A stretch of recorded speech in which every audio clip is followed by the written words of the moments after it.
హల్లెలూయా. సర్వలోక రక్షకుడైన యేసుక్రీస్తు పరిశుద్ధ నామములో దేవుని ప్రజలందరికీ వందనాలు, శుభములు తెలియచేస్తూ ఉన్నాను. ప్రియులారా, మన ప్రభు అయిన యేసుక్రీస్తు ప్రభుల వారి యొక్క అమూల్యమైన కృపను బట్టి నేటి వరకు సజీవుల సంఖ్యలో ప్రభు నిలిపిన విధానమును బట్టి దేవాతి దేవునికి కృతజ్ఞతాస్తుతులు తెలియచేస్తూ ఉన్నాను. హల్లెలూయా. పరిశుద్ధ గ్రంథములో నుండి ఒక మాటను ఆత్మీయులైన మీతో పంచుకోవడానికి పరిశుద్ధాత్మ దేవుని ప్రేరణను బట్టి ప్రభు ఆత్మలను ప్రేరేపించిన ప్రకారమై ఒక మాటను నేను మీకు తెలియచేయాలని ఆశపడుతూ ఉన్నాను. పరిశుద్ధ గ్రంథంలో అపోస్తులుడైన పేతురు గారు ప్రభు రాకడను కూర్చిన కొన్ని మాటలను 3వ అధ్యాయము 8-9 వాక్యాలలో ఈ విధంగా తెలియచేస్తూ ఉన్నాడు. ప్రియులారా, ఒక సంగతి మరచిపోకుడి, ఏలవనగా ప్రభు దృష్టికి ఒక దినము 1000 సంవత్సరముల వలెను, 1000 సంవత్సరములు ఒక దినము వలెను ఉన్నవి. కొందరు ఆలస్యమని ఎంచుకొనున్నట్లు ప్రభు అనగా యేసుక్రీస్తు తన వాగ్దానమును గూర్చి, 2వ రాకడ యొక్క వాగ్దానమును గూర్చి ఆలస్యము చేయువాడు కాడు గాని ఎవడును నశింపవలనని ఇచ్చయింపక అందరూ మారు మనస్సు పొందవలనని కోరుచు మీ ఎడల దీర్ఘశాంతము గలవాడై ఉన్నాడు. హల్లెలూయా. నాకు ప్రియమైన దేవుని ప్రజలారా, పరిశుద్ధ గ్రంథములో మనం చదువుకున్న లేఖన భాగాలను బట్టి ఒకసారి మనము దేవుని యొక్క వాత్సల్యమును, ఆయన దయను గనక మన హృదయములో తలపోసుకుంటే, దేవుడు అపోస్తులుడైన పేతురు గారి ద్వారా ఇక్కడ మనకు తెలియచేస్తూ ఉన్న మాట, మీరు అనుకుంటూ ఉన్నారు రాకడ ఆలస్యమైపోతుంది అని. కానీ నా దేవుడు వాగ్దానము చేస్తే ఆయన ఆలస్యము చేసేవాడు కాడు. కానీ రాకడ విషయములో ఎందుకు ఆలస్యము చేస్తూ ఉన్నాడు? ఎందుకు ఆయన 2వ రాకడ విషయమే ఆ వాగ్దానమును ఇంకను ఆలస్యము చేస్తూ ఉన్నాడు అనంటే, అక్కడ తెలియచేస్తూ ఉన్న మాట, అపోస్తులుడైన పేతురు గారి ద్వారా పరిశుద్ధాత్ముడు తన ప్రజలను హెచ్చరిస్తున్న మాట, మీరు అనుకున్నట్లు, మీరు ఆలోచన చేస్తున్నట్లు, మీ తలంపులలో ఉన్న ఆలోచనలను బట్టి, మీ హృదయంలో చెలరేగుతున్నటువంటి ఆ ఆలోచనలను బట్టి కాదు గాని, ప్రభువే ఎవడును కూడా నశించిపోకూడదని, ఎవడు నిత్య నరకాగ్ని కుండములో పడకూడదని, పాతాళ వర్షము ఎవడు పడకూడదని, పాతాళములో ఎవడు చిక్కుకొనకూడదని, అపవాది యొక్క కబంధ హస్తములలో ఎవరు కూడా జీవిత కాల శిక్షను అనుభవించకూడదని ఆయన మీ ఎడల మీ మారు మనసు విషయమై దీర్ఘశాంతము గలవాడై ఉన్నాడు. హల్లెలూయా. నా ప్రియులారా, గమనించండి, నా దేవుడు వాగ్దానమును గురించి ఆలస్యము చేసేవాడు కాడు. పరిశుద్ధ గ్రంథములో మనం గనక లేఖనాలు ఒక్కసారి పరిశీలన చేస్తే, ప్రభు అనాది కాలము నుండి అనేకమైన వాగ్దానాలు చేశాడు. ఇశ్రాయేలీయులను కానాను దేశములోనికి వారికి స్వాస్థ్యముగా ఇస్తానని వాగ్దానము చేశాడు. అబ్రహామును ఆశీర్వదిస్తానని వాగ్దానము చేశాడు, ఏసాకును ఆశీర్వదిస్తానని వాగ్దానము చేశాడు, యోబును గొప్ప చేస్తానని వాగ్దానము చేశాడు, దావీదును తన యొక్క సింహాసనమును స్థిరపరుస్తానని వాగ్దానము చేశాడు. ఇంకా అనేకమైన వాగ్దానములను దేవుడు తన ప్రజలతో ప్రవక్తల ద్వారా ఆయన చేశాడు. కానీ ఏ ఒక్క వాగ్దానము నెరవేర్చుటకు ఆలస్యము చేయలేదు. ఏ ఒక్క వాగ్దానము నెరవేర్చుటకు ప్రభు ఆలస్యము చేయలేదు. ఇశ్రాయేలీయులను ఐగుప్తు దేశములను విడిపించుటకు 400 సంవత్సరాలు ఆయన వేచి ఉన్నాడు. 40 సంవత్సరాలు ఆయన అరణ్యాత్రలు నడిపించాడు. చివరికి వారిని కనాను దేశములో చేర్చాడు. అబ్రహాము విషయములో దేవుడు గర్భద్వారములు శారాను దర్శించి అబ్రహాముకు వారసునిగా ఈసాకును అనుగ్రహించాడు. ఈసాకును ప్రభు ఆశీర్వదించాడు. యాకోబును ప్రభు ఆశీర్వదించాడు. నోవాహును ప్రభు ఆశీర్వదించాడు. నోవాహుతో చేసిన వాగ్దానమును బట్టి నోవాహు యొక్క కుటుంబాన్ని ప్రభు స్థిరపరిచాడు. ఆయన వాగ్దానము నెరవేర్చుటకు ఆలస్యము చేసేవాడు కాదు, ఆసక్తి కలిగిన వాడు. ఆయన చేసిన వాగ్దానమును ఇదిగో కల్వారి శిలువలో ఆయన మన కొరకు చేయబోతున్న త్యాగాన్ని అనేక మంది ప్రవక్తల నోట ప్రభు ఆ వాగ్దాన ప్రవచనాన్ని నిలిపి ఆ వాగ్దానము నెరవేర్చుట కొరకు నా ప్రభు ఆసక్తి గలవాడై దాన్ని నెరవేర్చాడు. ఇదిగో కన్య గర్భము ధరించి కుమారుని కంటుంది. ఆయన సర్వోన్నతుడైన దేవుని కుమారుడు అనబడతాడు. పరిశుద్ధాత్మ వలన కన్య గర్భము ధరిస్తుంది. పుట్టబోతున్నవాడు పరిశుద్ధుడైన కుమారునిగా పుడతాడు. అతడు సర్వోన్నతుడైన దేవుని కుమారుడు అనబడతాడు. అనేక మంది ప్రవక్తల ద్వారా పరిశుద్ధాత్ముడు తెలియజేసిన ప్రవచనాలు 1, 2 కాదు ప్రియులారా, అనేక ప్రవచనాలు.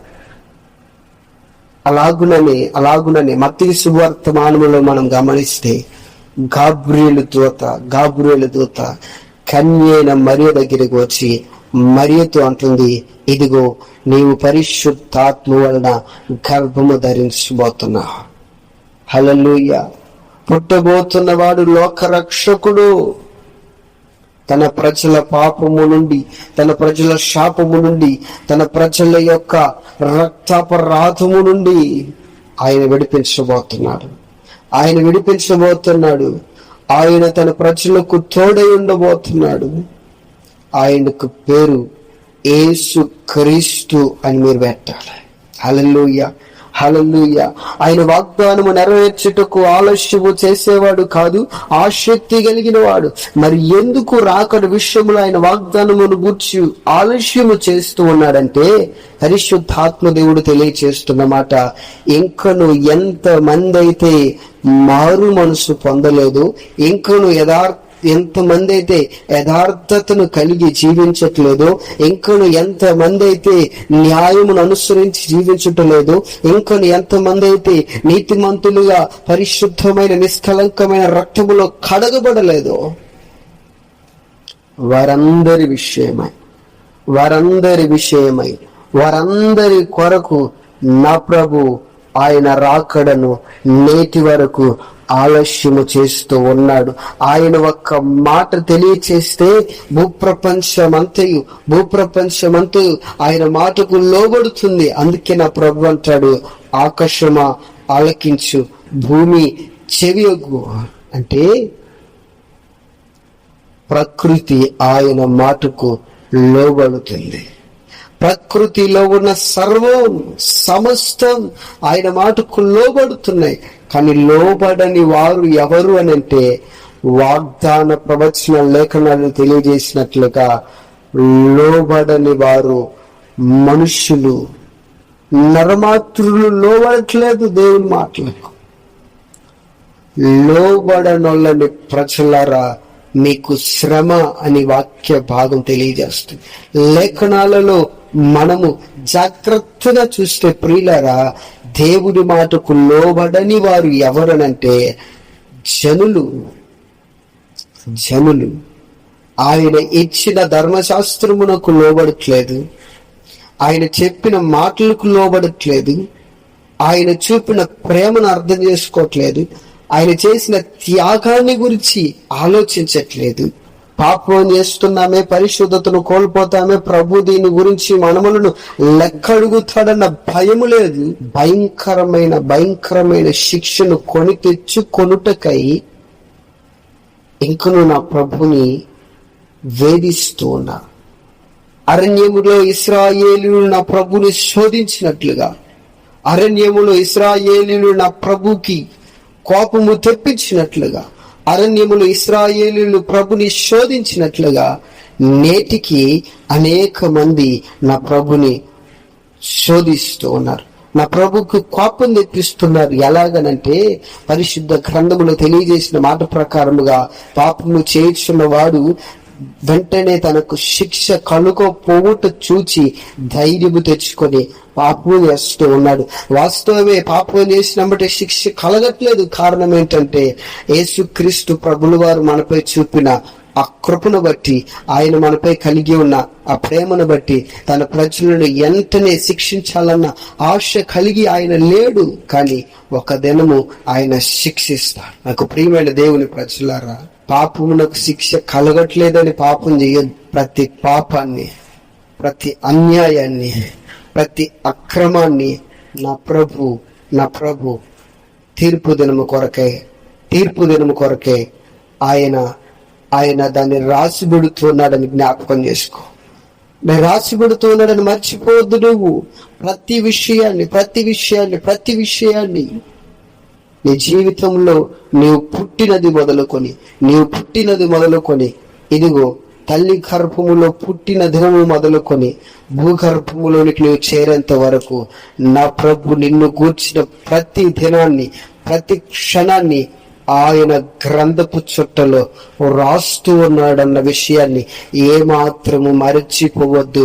ఆ విషయాలన్నీ కూడా తీర్పు దినాన ఆయన న్యాయాధిపతి అయి సింహాసనము పైన కూర్చున్నప్పుడు నీవు న్యాయము కొరకు న్యాయపీఠం మీద నిలబడ్డప్పుడు న్యాయాధిపతి అయిన దేవుడు ఆయన తీర్పు తీరుస్తున్నప్పుడు పక్షపాతము లేకుండా చిన్న పెద్ద కులం, మతం, ఎంకను, పేద, ధనిక అనబడిన పక్షపాతము లేకుండా పరిశుద్ధుడువా లేక పాపివా అని ఆయన నిర్ణయిస్తాడు. నీవెవరైనాను సరే నీ జీవిత దినములను ఆధారము చేసుకొని నా ప్రభు నీ నీతిని బట్టి, నీ విశ్వాసమును బట్టి, నీ క్రియలను బట్టి ఆయన నీకు తీర్పు తీరుస్తాడు అన్నది నువ్వు జాగ్రత్తగా జ్ఞాపకం ఉంచుకోవాలి. నా ప్రభు వాగ్దానాన్ని ఆలస్యము చేస్తున్నాడంటే ఈ భూలోకములో ఇంకను నువ్వు పాపము చేసి పాపపు యొక్క క్రియలను నీ జీవితంలో నీకు మూట కట్టుకుంటావని కాదు, నీవు పాపము చేస్తున్నావని గ్రహించి ఈ భూలోకములో పాపము చేస్తే ప్రభు విడిచిపెట్టడని ప్రభుకు నువ్వు భయపడి ఆయన నీ కొరకు కల్వారి శిలువలో చిందించిన పరిశుద్ధమైన, నిష్కలంకమైన, అమూల్యమైన ఇదిగో యేసు రక్తములో నీవు కడగబడి పరిశుద్ధుడిగా మారుట కొరకు, మారు మనసు పొందుట కొరకు, క్రీస్తులోనికి నువ్వు రూపాంతరము చెందాలని నీ ఎడల దీర్ఘ శాంతము గలవాడై ఉన్నాడు. వాగ్దానము నెరవేర్చుటకు ఆలస్యము చేసేవాడు కాడు నా ప్రభు. వాగ్దానము దయచేసిన వాడు వాటిని నెరవేర్చుటకు ఆసక్తి కలిగిన వాడని నేను మరొకసారి మీకు జ్ఞాపకం చేస్తూ ఉన్నాను. నా ప్రియులారా గమనించండి. యేసుక్రీస్తు ప్రభుల వారు శిలువ మానుపైన ప్రాణము విడిచేదానికి ముందుగా ఆయన ఒక మాటను తెలియజేశాడు. శిష్యులతో ఒక మాటను తెలియజేశాడు. సమాజ వీధులలో యెరూషలేములో సువార్త చేస్తున్నప్పుడు ఒక మాటను తెలియజేశాడు. ఏంటయ్యా ఆ మాట అంటే, ఇదిగో 3 దినములలోపు మరలా నేను ఈ మందిరాన్ని కడుతానని. దేనిని గురించి ఆయన తెలియజేశాడు ఈ మాట అంటే, ఆయన యొక్క పునరుత్థానమును గూర్చి, ఆయన యొక్క పునరుత్థానం గురించి ఆయన తెలియజేశాడు.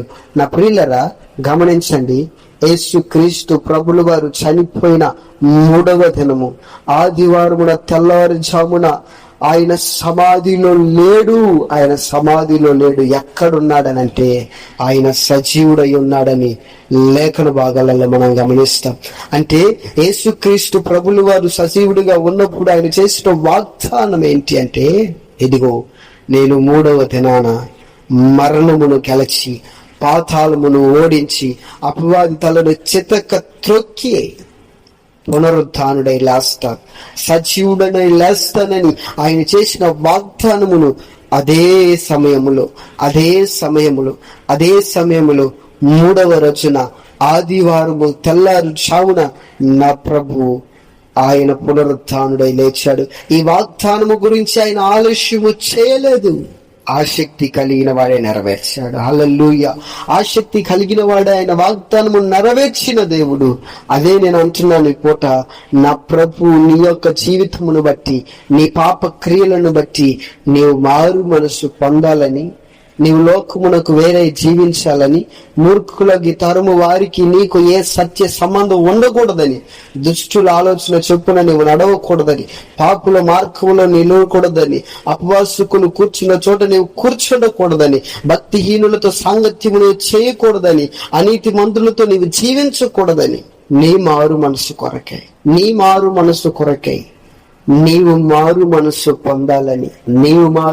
పొందాలని నేటి వరకు నీ ఎడల దీర్ఘ శాంతము కలవాడై ఆయన వాగ్దానమును గూర్చి, అనగా రాకడను గూర్చి ఆలస్యము చేస్తూ ఉన్నాడు అని పరిశుద్ధాత్మ దేవుని ప్రేరణను బట్టి మరొక్కసారి ఈ మాటలను ఆలపిస్తున్న దేవుని ప్రజలైన మీతో నేను తెలియచేస్తూ ఉన్నా. ఇంకను మారు మనసు పొందకపోతే, ఇంకను రక్షణ అనుభవంలోకి మీరు రాకపోతే, నీ జన్మ పాపమును కర్మ పాపము నుండి నీ విడుదల పొందకపోతే, ఇంకను గనక నీవు లోకులతో సాంగత్యము చేస్తున్నట్లయితే, మూర్ఖులతో కలిసి మూఢభక్తి నువ్వు చేస్తున్నట్లయితే, అనీతిమంతులతో కలిసి నీతిమంతునిగా ఉండవలసిన నీవు అన్యాయములు చేస్తున్నట్లయితే, పరిశుద్ధాత్మ దేవుని ప్రేరణను బట్టి హెచ్చరిస్తున్నాను, ఇక నీవు మారు మనసు పొందుదువు గాక. ఇకనైనా నీవు మారు మనసు పొందుదువు గాక. అలాగు నీవు మారు మనసు పొందని ఎడల శిక్షకు పాత్రుడగుటకు నీకు నీవే శిక్షను కొని తెచ్చుకొనుచున్నావన్న విషయాన్ని ఏమాత్రం మరచిపోవద్దు అని నేను మీకు తెలియచేస్తూ ఉన్నా. నాకు ప్రియమైన దేవుని ప్రజలారా, పరిశుద్ధాత్మ దేవుడు తన ప్రజల క్షేమాన్ని కోరుకుంటున్నాడు. తన ప్రజల యొక్క ఆనందాన్ని కోరుకుంటున్నాడు. తన ప్రజల యొక్క ముఖములో చిరునవ్వు ఉండాలని కోరుకుంటున్నాడు. తన ప్రజలు న్యాయంగా బ్రతకాలని కోరుకుంటున్నాడు. తన ప్రజలు యథార్థముగా జీవించాలని కోరుకుంటున్నాడు. తన ప్రజలు న్యాయమును అనుసరించి బ్రతకాలని కోరుకుంటున్నాడు. తన ప్రజలు ఆయనకు లోబడాలని కోరుకుంటున్నాడు. తన ప్రజలు ఆయన యందు భక్తి కలిగి ఉండాలని కోరుకుంటున్నాడు. తన ప్రజలు ఆయనకు భయపడాలని కోరుకుంటున్నాడు. తన ప్రజలు ఆయనను మాత్రమే పూజించాలి, సేవించాలి, ఆరాధించాలని కోరుకుంటున్నాడు. తన ప్రజలు ఆయన రాజ్య పాలనలో ఉండాలని ఆశపడుతున్నాడు. తన ప్రజలు ఆయన రూపంలోకి మార్చబడాలని ఆశపడుతున్నాడు. తన ప్రజలు ఆయన వలె ఉండాలని ఆశపడుతున్నాడు. తన ప్రజలు ఆయనతో ఉండాలని ఆశపడుతున్నాడు. తన ప్రజలు ఆయన మహిమలో నిలబడాలని ఆశపడుతున్నాడు. ఇందుకొరకే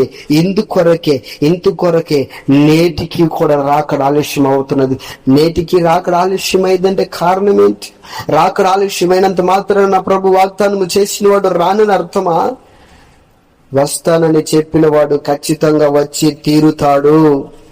అది నేడైనా రేపైనా ఎప్పుడైనా రావచ్చు. నా ప్రభు పలానా సమయం అని, పలానా దినం అని, పలానా గడి అని నా ప్రభు ఏమాత్రమో తెలియచేయలేదు. కారణం ఏంటంటే, ఆయా రోజులు, ఆయా దినాలు, ఆయా గైడీలు చెప్పినట్లయితే మానవులు విచ్చలవిడిగా తిరిగి ఆ సమయాన మారు మనసు పొందుతారు. కానీ ఏ గడియో, ఏ క్షణమో, ఏ దినమో తెలియచేయకపోతే ఎప్పటికైనా నా ప్రభు వస్తాడన్న భయము కలిగి సిద్ధపాటు కలిగిన వారై ఉంటారండి. పెండ్లి కుమారుడు వస్తానని వాగ్దానం చేశాడు.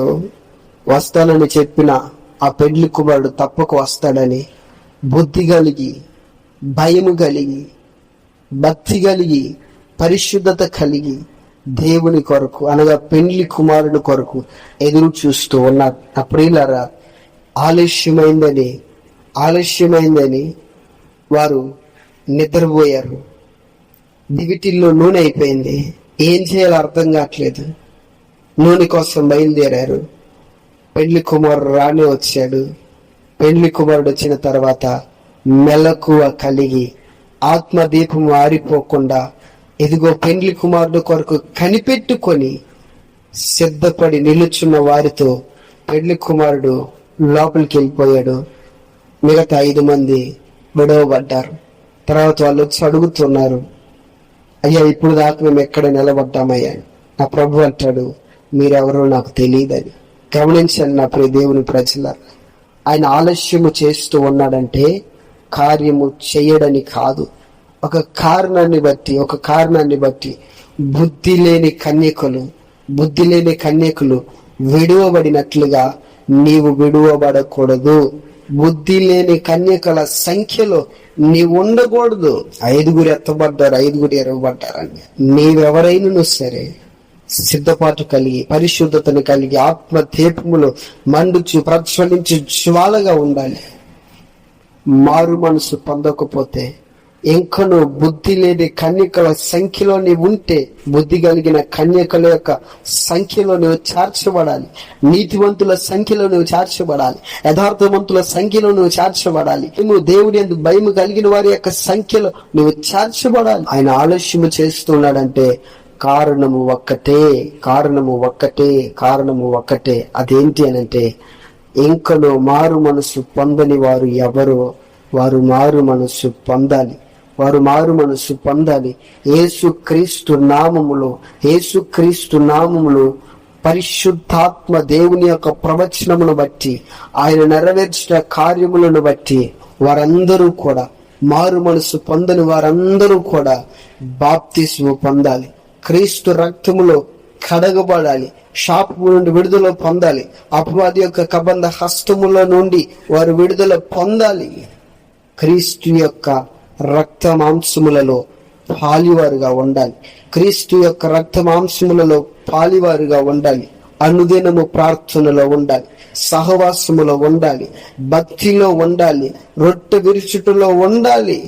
అనుదినము ప్రభు కొరకు జీవిస్తూ, ప్రభు యొక్క ప్రేమను వెల్లడిపరుస్తూ మాదిరికరమైన జీవితము జీవించాలి.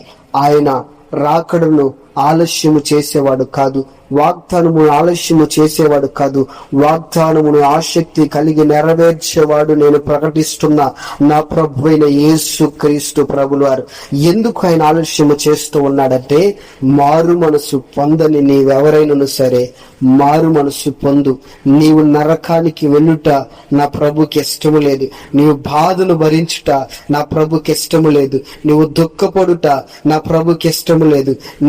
నీవు భయంకరమైన వేదన అనుభవించడం నా ప్రభుకి ఇష్టం లేదు.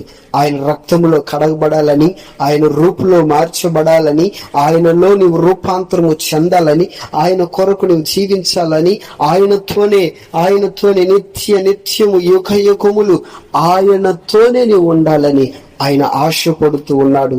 ఇందుకొరకే నీ మారు మనసు కోరుతూ, నీ యొక్క క్షేమమును కోరుకుంటూ, నీ యొక్క సంతోషమును కోరుకుంటూ, నీ సమాధానమును కోరుకుంటూ, నీ నెమ్మదిని కోరుకుంటూ నా ప్రభు రాకడను ఆలస్యము చేస్తూ ఉన్నాడు. ఇంకను ఎంతమంది అయితే మారు మనసు పొందలేదు వారందరికీ యేసుక్రీస్తు నామములో నా 2 చేతులు జోడించి దండం పెట్టి చెప్తున్నాను, త్వరగా మారు మనసు పొందండి, త్వరగా మారు మనసు పొందండి. ప్రభు రాకడ సమీపించింది, ప్రభు రాకడ సమీపించింది, ప్రభు రాకడ సమీపించింది. సమయమును సద్వినియోగం చేసుకోవాలి, సమయాన్ని సద్వినియోగం చేసుకోవాలి. దినములు చెడ్డవైపోయాయి. ప్రభు తెలియజేస్తున్నాడు, ఇదిగో ఇదిగో నేను త్వరగా వచ్చుచున్నాను, త్వరగా వచ్చుచున్నాను, త్వరగా వచ్చుచున్నాను. వాని వాని క్రియలకు తగిన ఫలితం నా దగ్గర ఉంది, వాని క్రియల దగ్గర ఫలం నా దగ్గర ఉంది. నేను వచ్చి ఒక్కొక్కరికి ఇవ్వవలసిన జీతాన్ని ఇస్తానని జీతాన్ని చేతబొట్టుకొని వస్తున్నాడు. నా ప్రియమైన దేవుని ప్రజలారా, నీవు పరిశుద్ధునిగా ఉంటే ఇంకా పరిశుద్ధునిగా ఉందువుగాక, నీతిమంతునిగా ఉంటే ఇంకను నీతిమంతునిగా ఉందువుగాక. నీవు మారు మనస్సు పొందకపోతే మారు మనస్సు పొందుదువుగాక. అనీతిమంతునిగా ఉంటే నీవు నీతిమంతునిగా మార్చబడుదువుగాక. ఆయన రాకడను గుర్చిన వాగ్దానము, ఆయన ఆలస్యము చేసే దేవుడు కాడు. ఆసక్తి కలిగి ఆయన నెరవేర్చే దేవుడు. ఆయన పేరే నజరేయుడైన నజరేయుడైన నజరేయుడైన యేసు. ఆ దేవుని నామములో తన ప్రజలైన వారితో పరిశుద్ధాత్మ దేవుడు మరొక్కసారి హెచ్చరిస్తూ ఉన్నాడు. నా ప్రియమైన దేవుని ప్రజలారా, మారు మనసు పొందకపోతే, బాప్తిస్ము గనక ఇంకను తీసుకోకపోతే, యేసు రక్తములో నీవు కడగబడకపోతే మారు మనసు పొందు, ప్రభు రక్తంలో కడగబడు, నీతిమంతునిగా తీర్చబడదు గాక. నిత్య సీయోనులో నీవు నిలుచుదువు గాక. అట్టి కృపను దేవుడు తన ప్రజలందరికీ అనుగ్రహించుదురు గాక. ఆయన రక్షణ ప్రతి ఒక్కరూ పొందుకుందురు గాక. ప్రతి ఒక్కరూ ఆయన రక్తములో కడగబడుదురు గాక. ప్రతి ఒక్కరూ నిత్య సియోనులో ప్రభుతో నిలుచుదురు గాక. ఆమేన్, ఆమేన్. పరిశుద్ధుడైన మా యేసయ్య, ఈ పరిశుద్ధ నామానికి స్తోత్రం. అయ్యా, మీ కృపలో ఈ దినాన ప్రభువా మీ మాటలను మాకు తెలియజేశారు. దేవా, వాగ్దానము నెరవేర్చుటకు ఆసక్తి కలిగిన దేవుడువైన మీరు ఆలస్యము చేసేవాడు కాదని అయ్యా మాతో మాట్లాడారు. కానీ రాకడను గూర్చిన వాగ్దానమును ఎందు నిమిత్తమైతే ఆలస్యము చేస్తూ ఉన్నారని ప్రభువా మీరు మమ్మల్ని హెచ్చరిస్తూ ఉన్నారు. అయ్యా, ఇంకను ప్రభు ఎంతమంది అయితే మారు మనసు పొందలేదు, ఎంతమంది అయితే ప్రభువా తమ జీవితములను మార్చుకోవట్లేదు, వారి విషయమై నేను వాగ్దానాన్ని నెరవేర్చుటకు ఆలస్యము చేస్తున్నానని ప్రభు మీరు మాట్లాడారు. దేవా, వారిని మీరు దర్శించండి. అయ్యా, మీరు వారిని పరిశుద్ధపరచండి. ప్రతి ఒక్కరు మీరు మా కొరకై చిందించిన పరిశుద్ధమైన నిష్కలంకమైన అమూల్యమైన రక్తములో పరిశుద్ధపరచబడుటకు మీరు కృప చూపమని ప్రార్థిస్తున్నాను. దేవా, నిజమే, నీవు వాగ్దానము నెరవేర్చుటకు ఆసక్తి కలిగిన వాడవు, ఆలస్యము చేసే దేవుడవ కాదు. దేవా, మీ చిత్తమైతే అయ్యా, మీరు ఆకడు కొరకు ఎదురు చూస్తున్న మమ్ములను మీ కృపలో జ్ఞాపకం చేసుకోండి. అయ్యా, ఇంకను ప్రభు పరిశుద్ధతలో ఇంకను పరిశుద్ధత కలిగి ఉండుటకు, నీతిలో ఇంకా నీతిమంతులుగా ఉండుటకు మీరు కృప చూపండి. దేవా, నిశ్చయముగా మా నిరీక్షణను బట్టి నిత్య సియోనులో ప్రభువా నీ ముఖము చూచుచు పరవశించే కృపను మాకు మీరు దయచేయండి. దేవా, మీరు మాట్లాడిన ప్రతి మాటను బట్టి మీకు స్తోత్రాలు చెల్లిస్తూ ఉన్నాను. అయ్యా, ఇంకను ఎంతమంది అయితే మారు మనసు పొందలేదు, వారందరి విషయం మీరు జ్ఞాపకం చేసుకోండి. ఒక్కొక్కరు మీరు దర్శించి మీ రాజ్య వారసులుగా మీరు మార్చమని యేసు క్రీస్తు పరిశుద్ధ నామములో మీ రక్తమును ఒక్కొక్కరిపై మీరు ప్రోక్షీకరించి మీ రాకడకు ప్రతి ఒక్కరిని మీరు సిద్ధపరచమని ప్రార్థిస్తూ అడిగి వేడుకొనుచు ఉన్నాము పరమ తండ్రి. ఆమేన్, ఆమేన్. యేసు క్రీస్తు నామమును పరిశుద్ధులందరికీ కృపయు సమాధానము కలుగును గాక.